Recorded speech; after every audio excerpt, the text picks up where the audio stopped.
Stats SA will today release the employment statistics for the third quarter of 2016. Let's cut live to Pretoria. I mean, we draw the samples at a particular point in time and refresh those samples. So the samples are based on a 2015 base. And the results are both on employment and gross earnings. And this is what we'll be telling you about this morning. And of course, as you will see, that there was an increase of 93,000 quarter on quarter and an annual increase of 80,000 in terms of employment. And you can see that in terms of the graph here that shows we are now 9285 quarter on quarter from where we were, and year on year that was 80,000 employed. Now, in terms of increase in jobs, we elaborate on that, give the detail of where there were job losses and where there were job gains. And of course, we see that in community, that's where the jobs have been large. And of course, that includes government. And of course, we had mentioned earlier that in the quarterly labor force survey that this increase was due to the elections. You need to solve problems of employment, run elections every day. Of course, you have to say, how do you finance that? If you were to do so. And of course, the mining industry has been in the doldrums from 2015. It's flat, but it's beginning to pick up, and about 2,000 jobs have been gained there. But year on year, where we were in 2015, at this time to where we are now in September, the losses have been 16,000. So you look at these numbers, both quarter on quarter and year on year. We will be dealing with seasonal adjustments on these numbers because we have a very good or rather, I'm confusing this with the quarterly labor force survey where we have to start seasonal adjustments so that we can show real changes. Of course, in manufacturing, manufacturing has been bleeding over a period of time. It shows consistent bleeding of 3,000 jobs. Quarter on quarter and 23,000 year on year. Trade and industry peaked somewhat in December 2015, and then it's beginning to lift again to 1.914. So there are about 18,000 jobs year on year and 7,000 quarter on quarter. Looking at sales, trade sales, and here we are seeing monthly trade sales actually increasing, of course, consistent with the quarterly employment jobs that have shown a little bit peak. Of course, around this time, September, in the quarter that we are looking at, June to September, of course, preceding the quarter, October to December, where we see peak sales, but we are seeing sales peaking and employment somewhat rearing its head. By industry, what have we seen here in community services? We have spoken about elections, and we can see that extra budgetary institutions such as the IEC had a number of people employed, including universities, 7,000 people employed there. So you can see that these numbers are tested for robustness from all angles. And then, of course, gross earnings. Here we said we want to look at quarterly employment and gross earnings. Gross earnings have increased to 543 billion as of September from June in that quarter.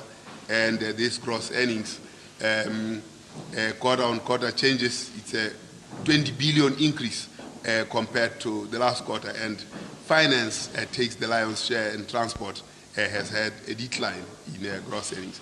Construction, trade, and all those. And of course, these are overtime payments, bonuses, and salaries. This is when so total gross earnings by breakdown of that, be a basic salary 90%, overtime 2.7%, and bonus is 6.6% over that period of a quarter. So what have we said? So that we don't forget, and so that we don't confuse. We conclude by comparing the employment levels of the QLFS and the QS, and this excludes agriculture, And these comparisons we make all the time so that we know what is the difference between QAS and QLFS. Although they measure a similar phenomena, their coverage is not the same. But even if their coverage were similar, they wouldn't yield the same results because of just methodological and operational requirements. So what does the QES do? It looks at businesses, and QLFS looks at households. Sample size and definitions and concepts are different, but there are areas where these two surveys are pretty close.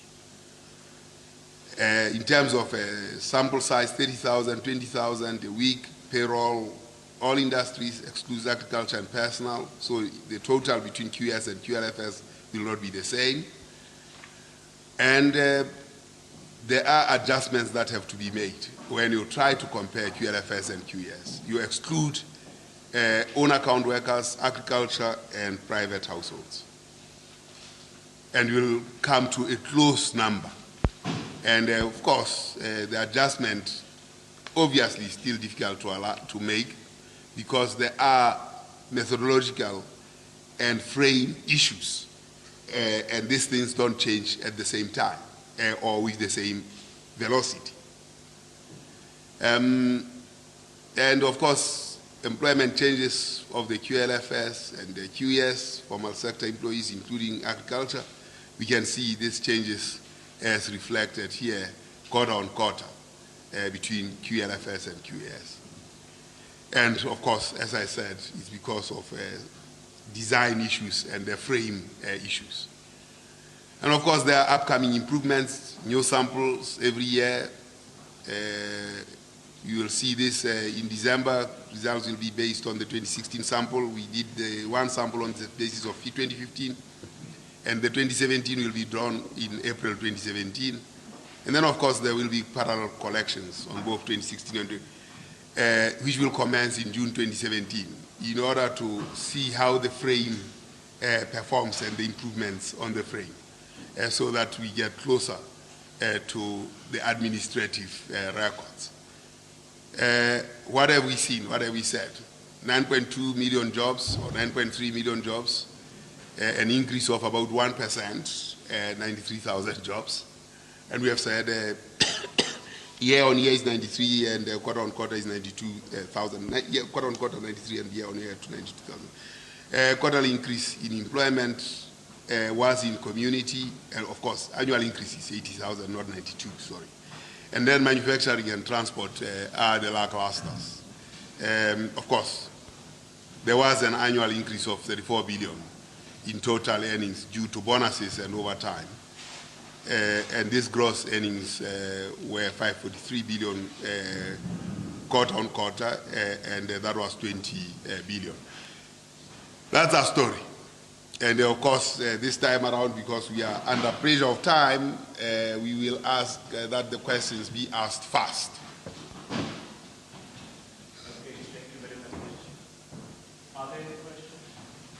I hope you are seeing there. I hope the screen is just poor. They've got a copy of the presentation. Okay. Helmut. When do you expect the DMR to be able to give you splits in terms of bonuses? The Department of Mining, Minerals, and are they called Energy, or is Department of Mineral Resources, or is it DM, Mineral and Energy? DMR. Okay. Next question. Sorry, if I'm running the questions now, I have to run with speed.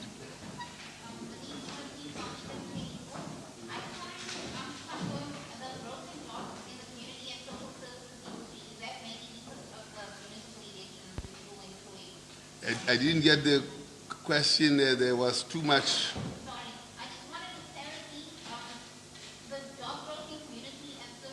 Okay. Okay. Are there any other ones we can get a third one?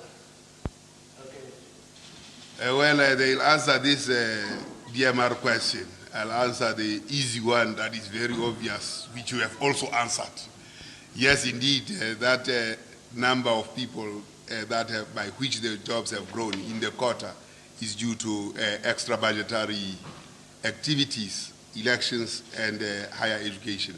7,000 in higher education and 63,000 in IEC. I think it's 63,000.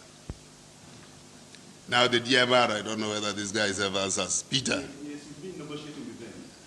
You can give some of them, but some mining companies cannot give that. So part of it can be provided, but some other mining companies don't provide. Do you expect any solution next year? And what we'll do is this. I mean, the question that we're asking, Elmo said Imo, and all those names come to mind. No, the question we're asking is, to what effect and to what force is the statistics system? That's the question. Obviously, mining has been a sore point for a long time, very, very long time. We thought we were resolving the problem at one point, but I think we have pedaled backwards on those numbers. So as we deal with this legislative reform, we will ramp up how that office should also have statisticians. I mean, if you look at the department, there's only one person who has been there for a long period of time, obviously very low ranking and all kinds of problems when you have a low-ranking official, who is fairly competent, by the way. We just need to beef up the statistical unit in that space. So it is with the police, so it is with education, so it is with agriculture, with all the other government departments, state institutions. And of course, elevating the question of measurement across the board in private sector as well, so that we can have a unified national statistics system. That's why the Statistician General is the Statistician General of South Africa, not of Stats SA.